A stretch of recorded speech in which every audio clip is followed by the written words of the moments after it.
Oke, siap Kakak. Selalu siap, Pak.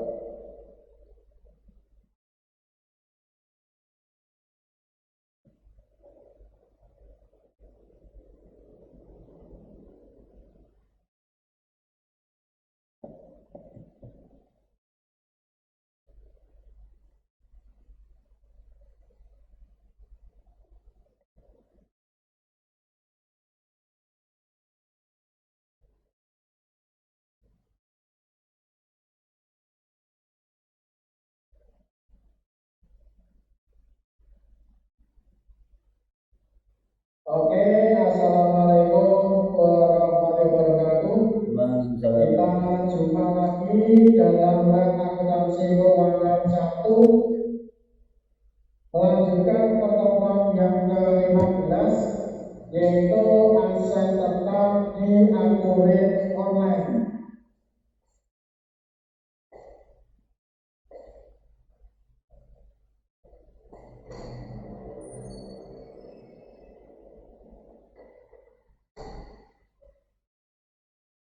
Selanjutnya tentang pintu aset tetap di Akurit Online. Di sini ada penjelasan yang pertama, yaitu aset tetap baru. Yang kedua ada penjelasan tentang kategori aset. Untuk yang ketiga, kategori aset tetap pajak. Saya mulai dari penjelasan yang pertama, yaitu tentang aset tetap baru. Aset tetap baru di dalam Akurit Online itu berfungsi mencatat aset tetap yang dimiliki. Akurit akan melakukan penyusunan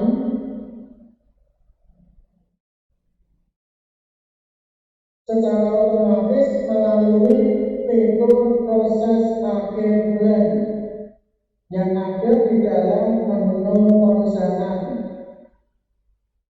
Jadi untuk aset tetap baru di sini digunakan untuk mencatat aset tetap yang dimiliki perusahaan. Otomatis nanti pada Akurit itu ada bidang penyusutan yang digunakan secara otomatis pada Akurit melalui fitur proses akhir bulan yang ada masuknya pada menu perusahaan. Jadi untuk membuat aset tetap ataupun penyusutan itu masuk juga pada menu perusahaan. Sedangkan untuk kategori aset itu berfungsi sebagai pengelompokan aset tetap berdasarkan kebutuhan perusahaan. Mengenai kategori atau untuk pengelompokan aset tetap,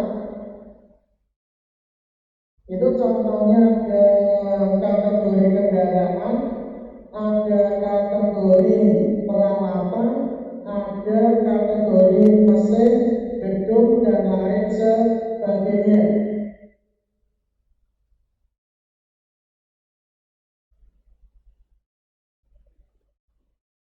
Terus kalau untuk kategori aset tetap pajak di dalam Akurit Online itu berfungsi sebagai pengelompokan aset tetap yang dibuat berdasarkan peraturan-peraturan perpajakan. Jadi untuk mengenai fitur aset tetap di dalam Akurit Online itu ada aset tetap baru, ada kelompok aset, ada kelompok aset tetap pajak. Terus ada fitur aset tetap berikutnya yang keempat, yaitu untuk disposisi aset tetap. Disposisi aset tetap ini berfungsi di dalam mengubah informasi atau mengubah nilai aset tetap. Mengapa untuk sebuah aset tetap bisa mengalami perubahan nilai. Yang pertama yaitu disebabkan karena adanya penilaian ulang terhadap aset tetap. Contoh pada waktu awal belinya berapa, berjalannya dengan waktu, itu nanti ada penilaian ulang. Apakah nanti dengan hasil yang meningkat atau dengan hasil yang turun. Jadi pada menu disposisi aset tetap ini berguna untuk mengukur informasi terutama yang berkaitan dengan penilaian ulang dari aset tetap yang dimiliki perusahaan.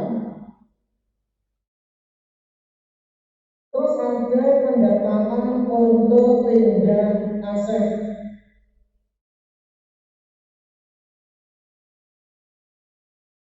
Contoh dari pindah aset yaitu karena akan digunakan oleh divisi lain yang berbeda lokasi. Jadi untuk sebuah aset itu bisa dipindah ke dalam divisi lain. Nanti untuk pencatatannya masuk pada menu perusahaan aset tetap juga. Jadi dengan adanya menu disposisi aset tetap di sini itu akan selalu diketahui secara update dan real time dari penilaian ulang aset tetap dari waktu ke waktu. Jadi misalkan beli aset tetap berupa tanah untuk tahun sekarang, nanti pada tahun yang akan datang itu tentunya akan mengalami perubahan menyesuaikan dengan harga pasar sehingga untuk perlu ada penilaian ulang. Dalam kondisi normal kalau untuk semua aset tetap itu biasanya penilaian ulangnya hasilnya turun, tapi kecuali kalau untuk tanah biasanya akan mengalami penilaian ulang kenaikan harga, kenaikan nilai.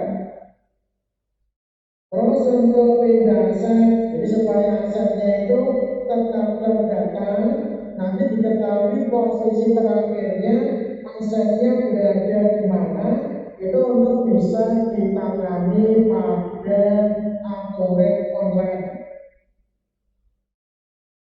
Jadi selain untuk menangani aset tetap baru, juga untuk menangani aset tetap pindahan.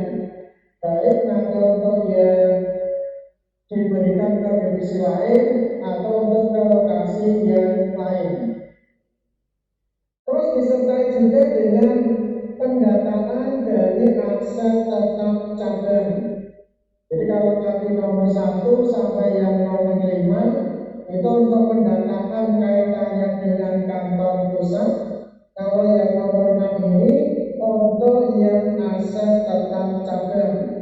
Mengingat di dalam angkutan online tadi ada multi cabang. Jadi satu perusahaan kalau punya 6 perusahaan itu untuk bisa ditangani menggunakan aplikasi komputer akuntansi, salah satunya yaitu menggunakan aplikasi Akurit Online. Aset tetap cabang itu berfungsi melihat data aset tetap dan untuk mengetahui lokasi aset tetap saat ini berada. Jadi kalau nanti dicatat